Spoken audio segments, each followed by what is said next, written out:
Okay, let's come on to black holes and paradoxes. It was a famous paradox of Stephen Hawking's. I'm going to oversimplify it, not just Stephen Hawking's paradox, but a later paradox called the firewall paradox. Please, if you're a theoretical physicist, don't shoot me for the way I explain this, because it's going to be oversimplified. Black hole paradox. We have a black hole. The horizon of the black hole is simply this circle here. And we throw something into the black hole that has some information. An encyclopedia, and I'm going to call that Encyclopedia A. There's no escape from a black hole, or at least as far as we knew in the 1990s, there is no way that anything can escape from a black hole, but the black hole can evaporate. That was something that Stephen Hawking discovered, that black holes can evaporate, and they can shrink. At some point, they shrink enough that something strange happens. Namely, there is not enough information, enough area, enough whatever it is in that remaining black hole to encode the encyclopedia that you threw in. It's called a page point, and all of a sudden, the encyclopedia simply cannot be there anymore. Where is it, or where are its bits of information?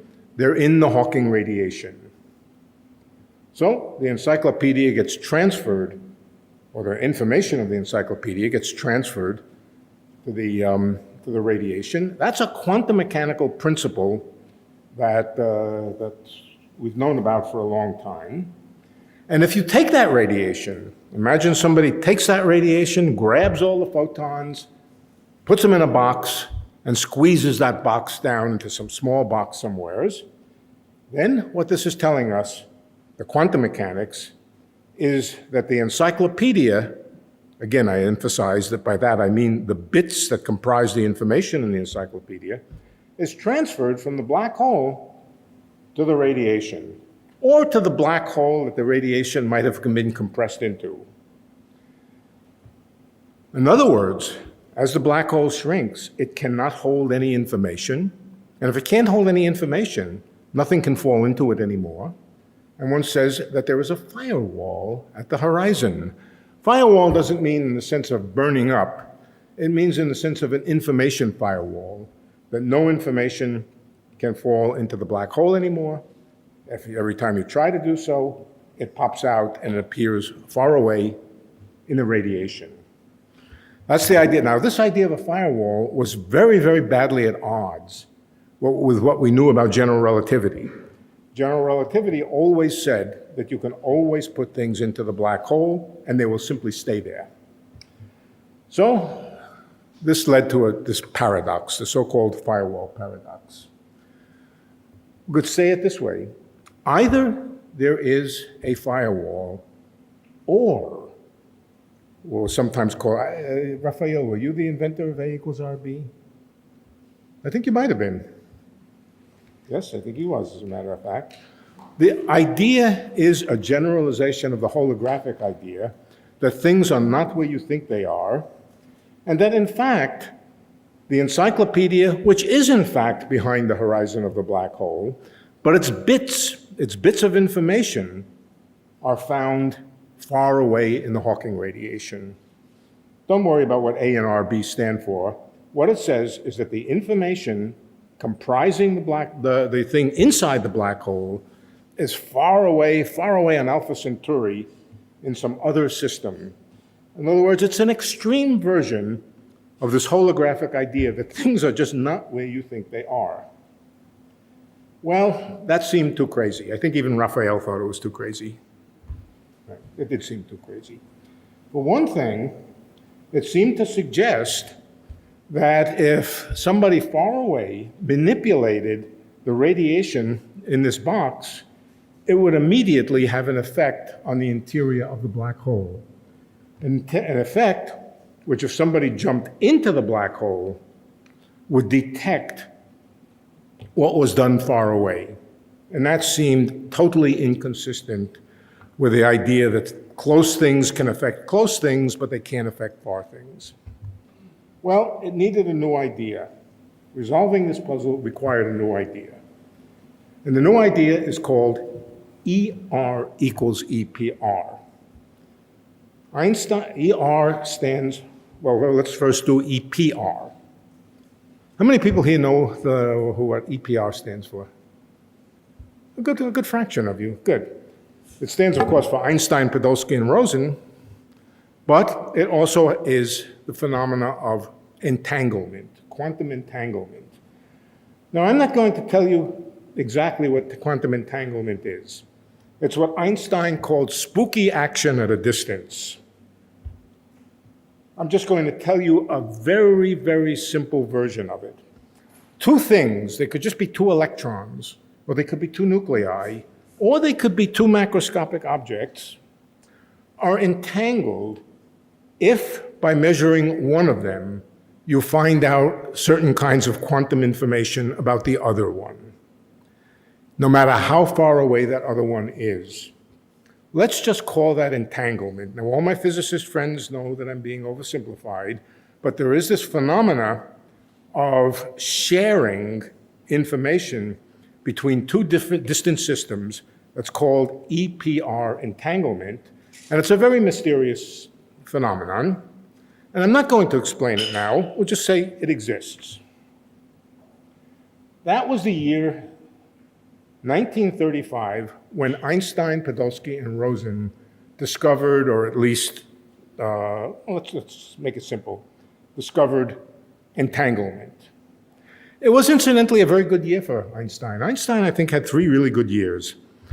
1905, when he discovered all of modern physics, except for gravity, except for the rules of gravity.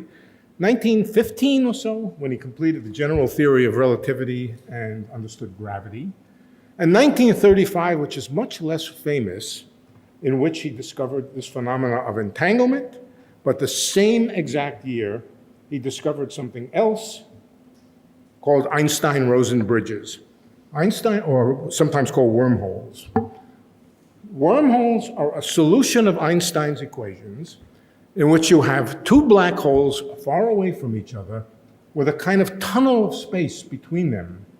You can't see that tunnel of space. It's in some interior space that can't be seen, but the two very distant objects are connected by I call it a tunnel, I called it a bridge, I called it a wormhole, all the same idea. You've seen these things in science fiction, people jumping into wormholes and so forth. I always thought it was nonsense, but not completely. What's the idea? If you could go as fast, what it sounds like is you can jump into one black hole over here and pop out over here. Well, we'll see that you can't do that, but nevertheless, that's what a wormhole resembles. The science fiction idea of a bridge between very distant places. Now, what does ER, that's the bridge, Einstein-Rosen bridge, have to do with EPR, other than they have 2 letters in common? Nothing before 2013. Nobody, and I'm absolutely convinced that Einstein was among that nobody, had any idea that entanglement and wormholes or Einstein-Rosen bridges had anything to do with each other. And after 2013, they had everything to do with each other. In fact, the idea goes with the acronym ER equals EPR.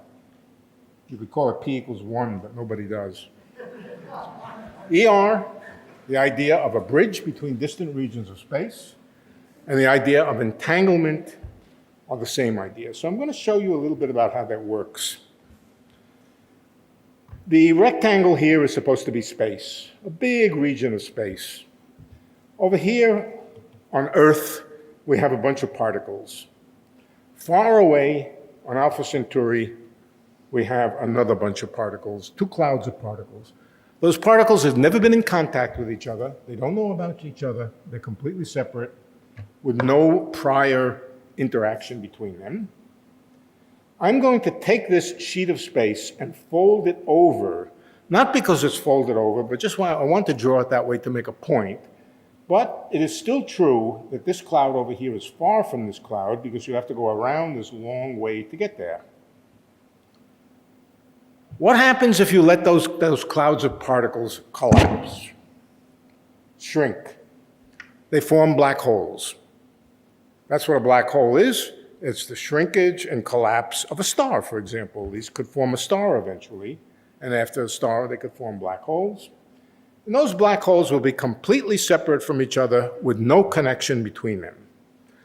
On the other hand, let's do something else now. Let's take a bunch of entangled electrons or a bunch of entangled particles. Half of them are over here and half of them are over here. Now, how do you create, well, the green line here just indicates that this particle is entangled with this one. This particle is entangled with this one. No, not that one, this one. How do you create such a situation? To create it, you have to create the entangled particles near each other. You can't create entangled particles far from each other. You have to bring the particles together. You've got to let them interact with each other, and they will become entangled. But once they're entangled, you can take the half of them that's down here, separate it. Well, let's say we take this half of them and bring them all around here so that we wind up with two clouds of entangled particles. Now we let gravity do its work. And when gravity does its work, again, it creates two black holes. But the black holes are now connected by an Einstein-Rosen bridge. In other words, entanglement and wormholes are in some sense the same thing. Two black holes which are entangled will necessarily have a bridge between them. Two black holes which are unentangled will not. This is what's called ER equals EPR, and it was a major discovery. It seemed ludicrous at first, but it very quickly caught on and is now part of the standard law. What can you do with it? Okay, so let's imagine now that we do have such a wormhole connecting two very distant black holes. One of them, Franklin, has control over. Control means he can do things to it. He can jump into it if he wants. The other one, Linus, has control over. And they're very far away. One is on Alpha Centauri, the other is on Earth, but they have this Einstein-Rosen bridge connecting them.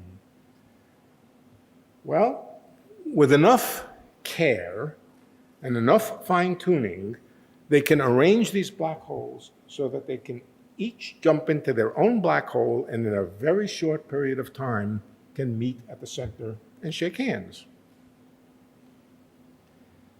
What they cannot do, at least without some further considerations, which I'll come to, or if I have time, I may not have time, Linus cannot jump into one, pass through, and come out the other one. That can't happen. Now, the fact that it can't happen is both known from the quantum mechanical point of view. It's called the no signaling theorem for entanglement. And for wormholes, it's called the non-traversability of wormholes, the impossibility of traversing through them. And it turns out those are the same phenomena. One quantum mechanical, the other gravitational. Now let's come back to A equals RB. The encyclopedia A in black hole number 1, or in the left-hand black hole here, is encoded in the radiation in region 2 over here. Our problem before was that sounded crazy because somebody manipulating the radiation over here could perturb what's inside the black hole in just such a way that somebody who jumped into this black hole over here would detect that a very, very distant observer had done something to this group of photons over here. That sounded outlandish. But now we know that if these photons over here are entangled with the black hole, which they will be, that an Einstein-Rosen bridge, and from outside you can't see that Einstein-Rosen bridge, but the Einstein-Rosen bridge will open up. And so anything anybody does over here will affect what's behind the horizon of the original black hole. In other words, A equals RB makes perfect sense.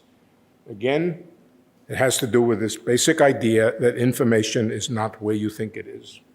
This is a radical example of it.